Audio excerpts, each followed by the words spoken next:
Solo, a Star Wars story, was chock full of Easter eggs and references. With the help of my friend Bryan Young from the Full of Sith podcast, I've compiled a list of as many as I could find, and I'm going to run through them rapid fire. It should go without saying, but spoilers for the movie are ahead.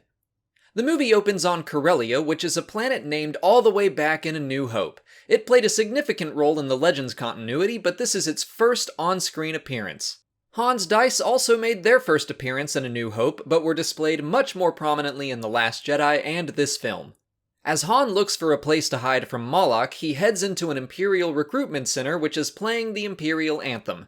That music is actually just the Imperial March played in a major key, and it first appeared during a parade in the Star Wars Rebels episode Empire Day. When Han escapes Corellia, he is sent to the Imperial Academy on Carida. He was trained at that exact same academy in Legends. Shortly after, we see him on the planet Mimban, which was one of the very first planets ever created for the old EU in the 1978 book Splinter of the Mind's Eye. Its muddy surface in the film is consistent with its description in the book. The official guide for Solo places the planet in the Sercarpus sector, which is the same in Legends. The Clone Wars series made a reference to the 224th Division, also known as the Mud Jumpers, out on Mimban in the episode Rookies. After joining up with Beckett and his crew, Han and Chewie traveled to Vandor. It also had Legends origins in the Jedi Apprentice series of books, but its location in the galaxy has changed completely.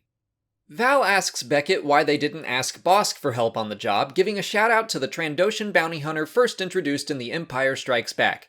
It's probably good he wasn't there because he and Chewbacca would not have cooperated. In the same scene, Chewie mentions searching for his family. His wife and son were introduced in the infamous holiday special, but have since been made canon through the books. His search for them mirrors that of the character Murg in Han's Legends origin stories, who was another tall, hairy friend of Han's that was searching for his enslaved wife. Beckett says he wants to retire on Glee Anselm and learn to play the Valichord. Glee Anselm was the homeworld of the Nautolan people like Kit Fisto and appeared to be a tropical planet. The Valichord was first mentioned in the Aftermath books as an instrument played by Snap Wexley. The pilot Rio mentions eating roasted Minox on his homeworld of Ardinia. Sounds gross to me, but whatever floats your boat, man. Enfys Nest leads a swoop gang called the Cloud Riders. That name was taken from an old issue of the Star Wars comics, but the older iteration were actual villains, whereas the Cloud Riders of the movie turn out to be young rebels. Crimson Dawn is the criminal organization Dryden Voss is a part of. It's mostly new, but has been mentioned in some of the recent Solo-related stories like Last Shot. Speaking of Dryden, he is known to be a near-human. His facial markings change when he's angry, and Leland Chi on Twitter hinted that he might be the same species as Nare, a character from the Freemaker Adventures. During Dryden's introduction, you can see a member of the Decraniated serving him. Those beings were introduced in Rogue One as mental slaves developed by Dr. Evazan.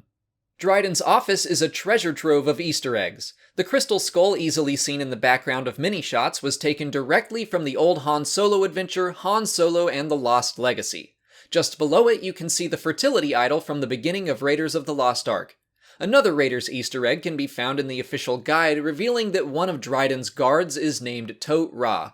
That's a reference to the Nazi tote from the movie that is after the headpiece of Ra.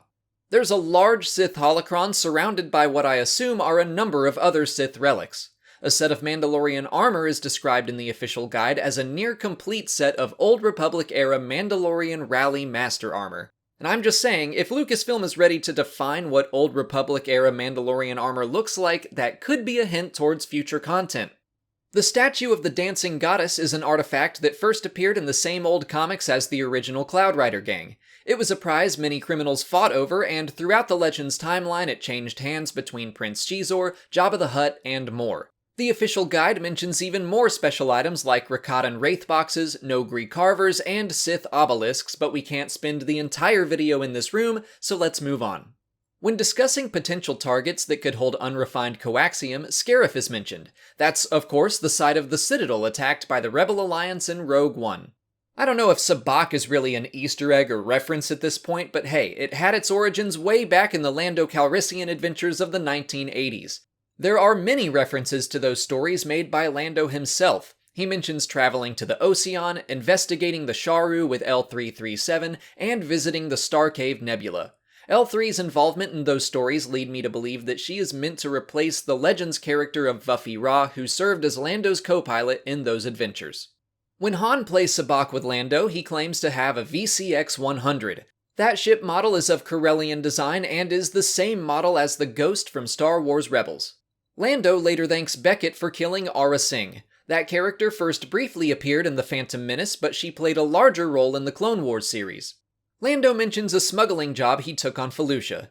That's the same planet seen in Revenge of the Sith and is the site of Aayla Secura's death during Order 66.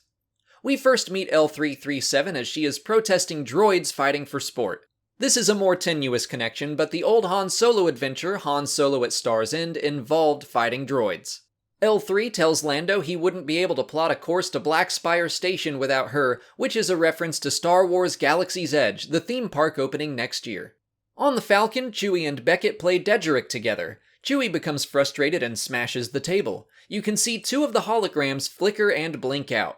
Those two creatures were designed for A New Hope, but were never shown. Now we know why. It's because Chewie broke the table. The second heist attempt of the film takes place on Kessel. It was mentioned way back in A New Hope, and was first shown on screen in Star Wars Rebels, where we see Wookiees used as slave labor by the Empire.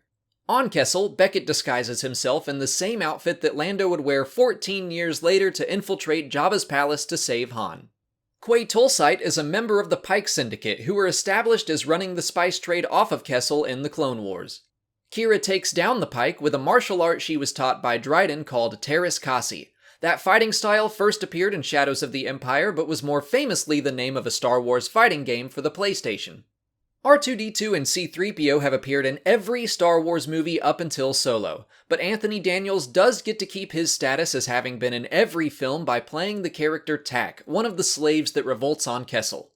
The Kessel Run has been Han's claim to fame since A New Hope. Its appearance in the movie keeps many similarities with how it was presented in Legends, including low visibility, rocks and ice, and a black hole called the Maw.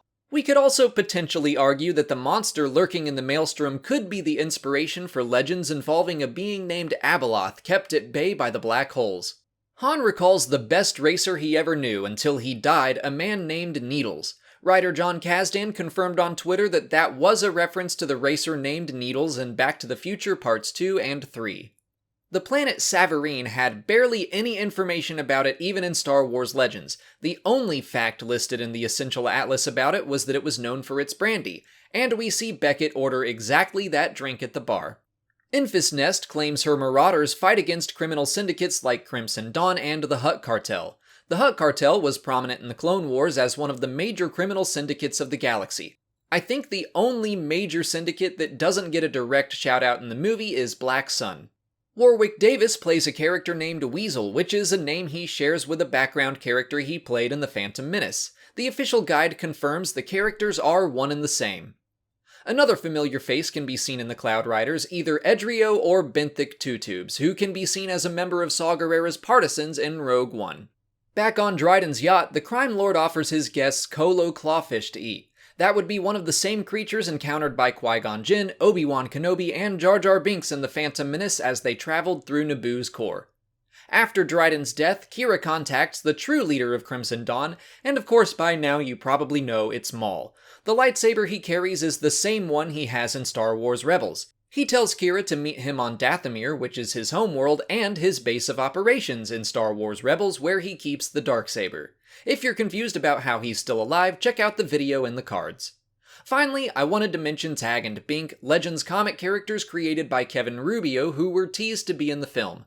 According to John Kasdan, who played either Tag or Bink, their cameo was cut for time, but we will likely see it in the deleted scenes. But those are all the Easter eggs and references I caught. And again, thank you to Bryan Young for helping me out with this list. He caught some deep cuts that I missed. I linked to his Twitter and his podcast in the description, so please go check him out. And if we missed anything, make sure to put them in the comments below. If you haven't already, please like this video, subscribe to the channel, follow me on Twitter, Instagram, and Facebook, and consider checking out my Patreon page. As always, thanks for watching, and may the Force be with you.